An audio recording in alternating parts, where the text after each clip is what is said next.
Enquanto eu crescia, fui criado em uma região rural de Michigan. Não havia muita coisa para fazer por lá. Para quem gosta de contemplar árvores, plantações e passar muito tempo sozinho, aquele seria o lugar ideal. Assim que tive um carro e dinheiro suficiente, saí de lá. Não tenho nada contra a natureza, mas prefiro estar perto de uma grande cidade qualquer dia. Meus pais não possuem mais aquela propriedade. Eles a venderam há 5 anos, mas, para descrevê-la, era uma propriedade de 3 acres. A casa era bem espaçosa e havia um depósito nos fundos. Eu tinha 13 anos quando isso aconteceu. Meus pais costumavam me deixar sozinho com frequência nessa idade. Eles confiavam em mim porque eu tinha amadurecido cedo e tinha responsabilidades na propriedade. Era um fim de semana e eu estava jogando Vice City no meu PS2 na sala de estar, quando de repente um barulho metálico alto veio de fora, em algum lugar do quintal. Corri imediatamente para todas as janelas que pude para olhar para fora e ver se via algo. Não vi nada até chegar à janela que dava para o depósito nos fundos. A porta dele estava completamente aberta. Imediatamente fui pegar o rifle no armário e sair. Fiz minha presença conhecida, gritando: "Quem está aí?", mas sem sucesso. Quando cheguei à porta, deixei claro que tinha uma arma antes de olhar para dentro. Havia um monte de coisas lá dentro, desde o cortador de grama até o quadriciclo e infinitos itens de jardinagem. Alguém poderia estar escondido atrás de qualquer uma dessas coisas. Mesmo sendo criança, não me assustava facilmente, mas naquele momento fiquei realmente inquieto. Então fechei a porta do depósito e voltei para dentro de casa. Tranquei a porta e depois sentei na janela por muito tempo, observando o depósito, esperando que a porta se abrisse a qualquer momento. Aquela porta era pesada e impossível de abrir sozinha.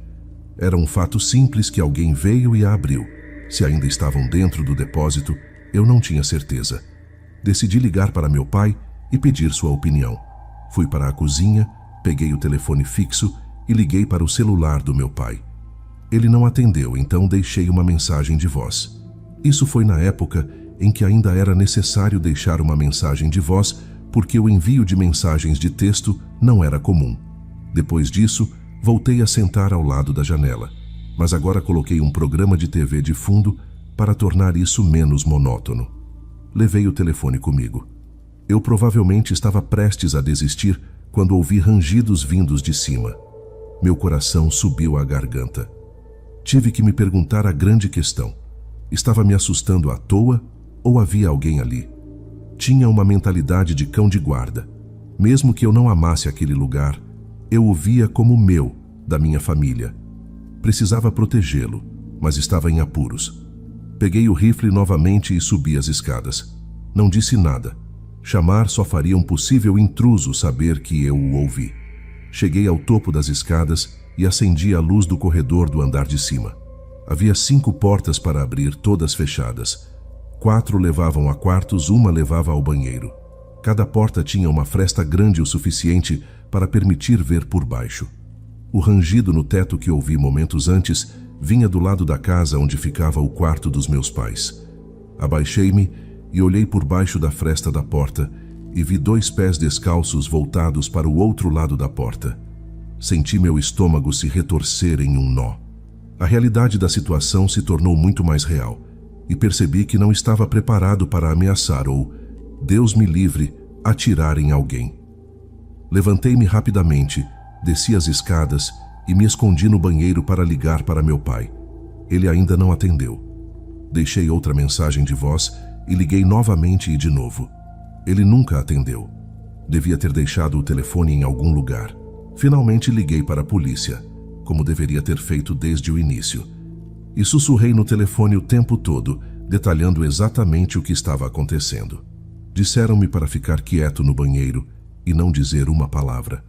Ouvi passos descendo as escadas e, em seguida, se aproximando da porta do banheiro, como se quem quer que fosse soubesse que eu estava direto no banheiro.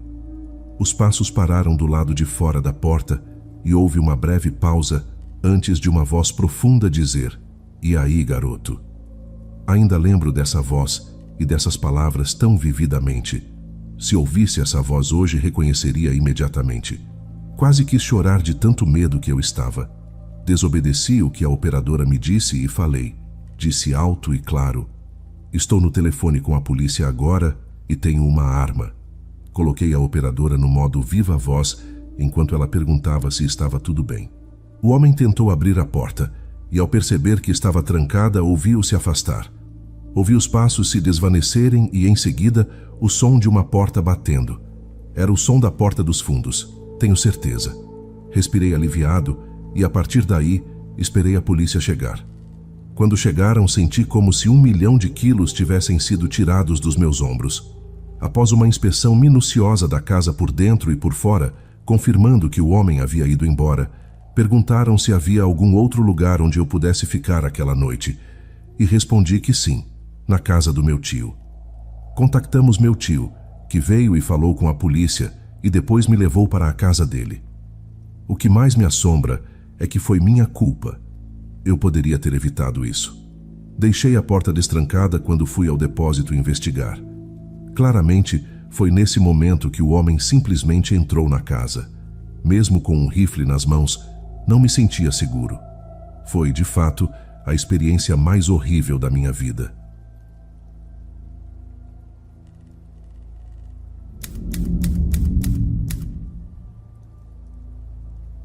Eu estava em casa sozinho em uma noite por um motivo que já não me lembro. A única coisa que sei é que toda a minha família não estava lá. Eu tinha uns 15 ou 16 anos na época e era um gamer dedicado. Estava viciado em StarCraft e, confesso, às vezes passava 1 ou 2 noites de fim de semana jogando StarCraft ou outro jogo de computador. Isso aconteceu pouco antes do início do lockdown. Eu estava no meu quarto, no primeiro andar, jogando StarCraft no meu computador, quando a campainha tocou 2 vezes. Fui rapidamente até a porta sem querer me afastar do jogo por muito tempo, com medo de perder. Chegando à porta da frente, perguntei quem era, como sempre fazia quando estava sozinho. Uma voz suave e baixa do outro lado murmurou algo que não conseguia entender. Parecia ser uma mulher. Abri a porta, mas mantive a porta de tela fechada, separando-me dessa senhora mais velha, que estava do outro lado com um grande sorriso no rosto. Ela mantinha as mãos para trás. Perguntei através da porta se eu poderia ajudá-la, e ela disse que precisava usar um telefone e perguntou se poderia entrar. No fundo, eu sabia que a biblioteca estava fechada naquela hora, mas estava apenas tentando fazer com que a estranha que queria entrar na minha casa fosse embora. Ela ainda estava sorrindo, mas o que disse a seguir não combinava com seu sorriso. Ela disse que era muito rude afastar uma senhora idosa que pedia ajuda. Respondi da única maneira que consegui pensar e disse que meus pais não permitiam estranhos na casa. Era uma regra da casa. Comecei a fechar a porta lentamente enquanto dizia "desculpe", e ela ficou lá sem se mover, mas ainda sorrindo para mim. E embora seu sorriso não tenha mudado, de repente pareceu muito mais ameaçador. Estava voltando para o meu quarto quando a campainha tocou novamente. Não havia chance de eu abrir a porta novamente. Aquela mulher emanava uma energia estranha desde o início. Talvez houvesse algo errado com ela. Talvez ela não estivesse em seu juízo perfeito. Essas eram coisas que eu não tinha como saber. E talvez fosse egoísta da minha parte mandá-la embora. Mas eu simplesmente não estava disposto a abrir a porta para ninguém quando estava sozinho em casa. Voltei para o meu jogo. Não muito depois de me sentar, ouvi algo batendo na janela. Era um som metálico de algo batendo no vidro. A janela estava bem na frente da minha mesa. Eu tinha a persiana abaixada, então não conseguia ver o que estava fazendo o barulho, mas já tinha uma ideia. Meu quarto era o único com luz acesa na casa. O pensamento horrível de que era a mulher de antes, que agora estava na minha janela, me aterrorizou. Desliguei o som do meu computador. Naquele momento, não me importava mais com o jogo. O som metálico na janela persistia. Basicamente, pensei que se dane. E saí para outro cômodo da casa. Sentei-me no escuro na sala por um tempo, quando a campainha tocou novamente. Aquela mulher estava me assediando agora. Tentei me convencer de que ela não era uma ameaça, apenas uma velha louca, provavelmente perdida. Quando ela tocou a campainha pela 2ª e 3ª vez, Decidi abrir a porta e perguntar se havia alguém que eu pudesse chamar para ajudá-la. Mas quando abri a porta, havia agora um homem do outro lado. Ele parecia ser cerca de 10 anos mais novo que ela. Ele disse através da porta de tempestade: "Você viu minha mãe?" Respondi dizendo: "Sim, ela veio à minha porta antes." Ele então se desculpou e disse que ela tinha demência e havia saído de casa. De repente senti pena, mas ele perguntou se poderia entrar por 1 minuto e novamente senti-me desconfortável. Por que ele precisava entrar? Disse a mesma coisa que disse à mulher que ele alegava ser sua mãe. "Podemos conversar através dessa porta." Então disse que achava que ela tinha ido para o meu quintal porque ouvi algo na minha janela. Disse que ele poderia ir até o quintal e verificar. Ele agradeceu e desceu a calçada e achei que ele tinha ido para o quintal, mas quando fui para o fundo e olhei pela janela de trás, esperando vê-lo procurando por ela, não vi ninguém, nem ele, nem a mãe dele. Tudo aquilo era muito estranho para mim. Decidi ir para a cama mais cedo naquela noite, adormecendo com a TV ligada de fundo. Até que ouvi novamente o som claro de algo metálico batendo na janela. Lembrei-me do homem preocupado e decidi tentar ajudar. Fui até a janela, levantei a persiana com a mão e vi aquela mesma mulher do lado de fora, com o mesmo sorriso assustador. Ela estava batendo uma faca de cozinha na janela. Fechei a persiana rapidamente e me encolhi de volta na cama. Aquilo não parecia estar realmente acontecendo. Pouco tempo depois, a campainha tocou umas 4 vezes seguidas. O barulho metálico na janela parou neste ponto. Tudo estava muito suspeito. Parecia uma tentativa de assalto. Ignorei a campainha e fiquei na cama, esperando que tudo aquilo passasse. Eu não tinha um celular na época e não era muito sociável quando estava crescendo. Também não queria chamar a polícia por algum motivo. Esperei até que tudo finalmente parasse. Na manhã seguinte, liguei para o meu pai e contei o que havia acontecido. Ele me disse que fui esperto em não abrir a porta. Todos concordaram que tudo aquilo parecia uma tentativa de assalto. Será que havia uma chance de que a mulher realmente tivesse demência e o homem fosse realmente seu filho preocupado? Talvez, mas tudo parecia muito coordenado. Por que ele queria entrar na casa também? Como ele sabia que ela tinha vindo especificamente para a minha casa? Por que ele nunca foi para o quintal para procurá-la quando eu dei permissão? Muitas perguntas sem resposta me levaram a acreditar que evitei algo terrível ao não abrir a porta.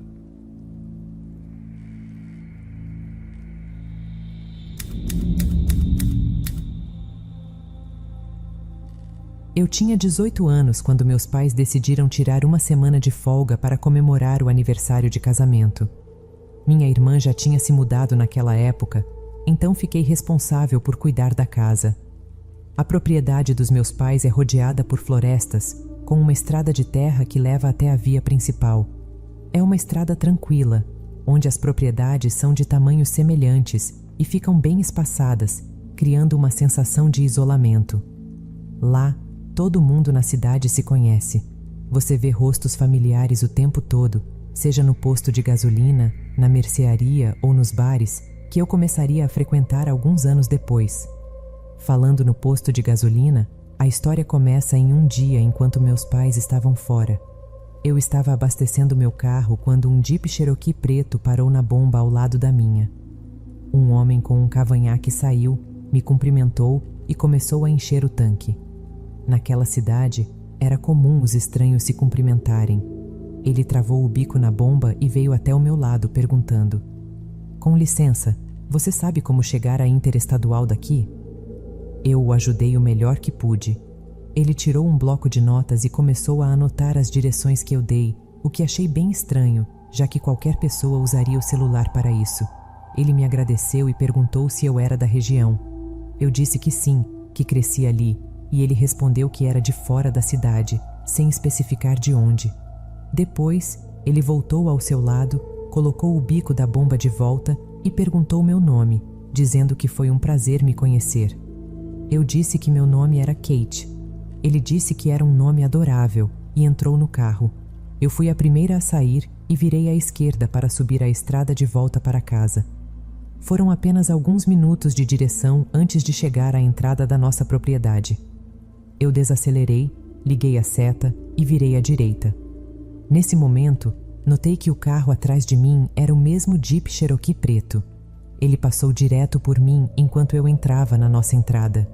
Ele foi na direção completamente oposta à que eu tinha dito para chegar à Interestadual. Enquanto ele passava, não diminuiu a velocidade nem nada, então parecia que ele simplesmente esqueceu as direções que eu dei e foi pelo caminho errado. Entrei em casa e continuei meu dia normalmente. Acho que foi naquela noite, quando eu estava saindo para encontrar meus amigos, que ouvi o som de passos perto de mim ao sair de casa e caminhar até o carro. Como disse, a casa é cercada por florestas, e isso era no meio do verão. Poderia ser qualquer animal, então não investiguei. Apenas entrei no carro e fui embora. Mas quando voltei para casa algumas horas depois e caminhei do carro até a casa, ouvi uma voz de homem vindo de algum lugar na floresta chamando Kate. Senti um frio na espinha. Olhei ao redor e, em pânico, corri para dentro, trancando a porta. Sentei no sofá para recuperar o fôlego. Os vizinhos todos conheciam meu nome, mas as casas não eram próximas umas das outras, então seria uma caminhada até lá, e não havia razão para um deles chamar meu nome daquele jeito, como um psicopata, sem se identificar. Decidi ligar para meus pais para contar, e eles disseram que provavelmente era algum vizinho e que ele talvez batesse na porta. Eu não contei a eles sobre o encontro no posto de gasolina. No dia seguinte, um sábado, fiquei em casa a maior parte do tempo, e mais tarde naquela noite, novamente fui encontrar meus amigos. Depois de me arrumar, saí de casa, e enquanto caminhava até o carro, ouvi novamente, alto e claro, alguém chamando Kate. Dessa vez não esperei um segundo. Corri de volta para dentro e tranquei a porta. Liguei para a polícia dessa vez, enquanto mandava mensagens para minha família. 2 policiais apareceram, iluminaram o perímetro da propriedade com suas lanternas e depois disseram para ligar novamente se isso persistisse. Não me senti muito melhor depois disso. Eles não fizeram muito. Evitei sair de casa até o dia seguinte, quando tinha que ir trabalhar. Eu era garçonete em um restaurante próximo. Estava trabalhando no turno da noite. Saí de casa em plena luz do dia, paranoica para não ouvir aquela voz de novo. Felizmente, não ouvi nada. Talvez ver o carro da polícia finalmente o tenha assustado. Depois de muitas horas de trabalho, estava pronta para ir para casa e desabar na cama. Parei o carro na propriedade, estacionei em frente e caminhei até a porta da frente. Eu parei quando ouvi novamente o som de passos. Desta vez, não parecia o som de um animal. Fiquei parada na varanda da frente por um segundo, esperando, e então aquela voz familiar gritou novamente. Kate, não chame a polícia de novo, gatinha. Eu gritei. Você precisa de ajuda, você é doente. E me apressei para entrar na casa, trancando a porta atrás de mim. Liguei para a polícia mais uma vez e eles vieram novamente, verificaram o perímetro e depois foram embora. Meus pais me disseram que eu deveria passar a noite na casa de um amigo. Eu concordei imediatamente, pois eles voltariam na noite seguinte e eu me sentiria muito mais segura. Minha amiga Alex disse que eu poderia ficar com ela naquela noite, então eu fiz uma mala e estava pronta para ir. Olhei pelas janelas primeiro para garantir que não havia ninguém por perto. Depois, saí e tranquei a porta o mais rápido que pude, correndo até o carro. Quando virei a chave na ignição, ouvi algo bem ao meu lado, do lado de fora da porta do motorista. Era um homem usando uma máscara tentando abrir a porta. Eu não conseguia nem gritar, parecia que estava engasgando com o ar. Coloquei o carro em movimento enquanto ele começava a bater no vidro com o cotovelo. Girei o carro pelo gramado e acelerei pela entrada, virando à direita na estrada e só parando quando cheguei à casa de Alex. Eu estava chorando histérica durante todo o trajeto, enquanto falava com Alex e o pai dela ao telefone. Ele disse que teria vindo me buscar se soubesse da situação. Ligamos para a polícia juntos pela 3ª vez. Alguns policiais foram até a casa dos meus pais para investigar novamente e garantir que nenhuma janela estivesse quebrada ou algo do tipo. Um oficial veio até a casa de Alex, onde contei mais uma vez o que havia acontecido. Provavelmente, essa foi a maior ação que os policiais viram em muito tempo naquela cidade tranquila. Felizmente, meus pais voltaram para casa no dia seguinte e eu me senti segura ficando em casa novamente. Tenho plena convicção de que o homem no posto de gasolina me seguiu intencionalmente e mapeou o lugar, percebendo que eu estava sozinha. Por qualquer motivo, ele me aterrorizou até tentar me atacar de fato. Eu não deveria ter dado meu nome verdadeiro e deveria ter estado mais alerta aos meus arredores, percebendo que ele estava me seguindo naquele dia. Algumas pessoas são loucas e têm muito tempo livre. Esse incidente foi um grande motivador para eu me mudar para meu próprio apartamento alguns meses depois.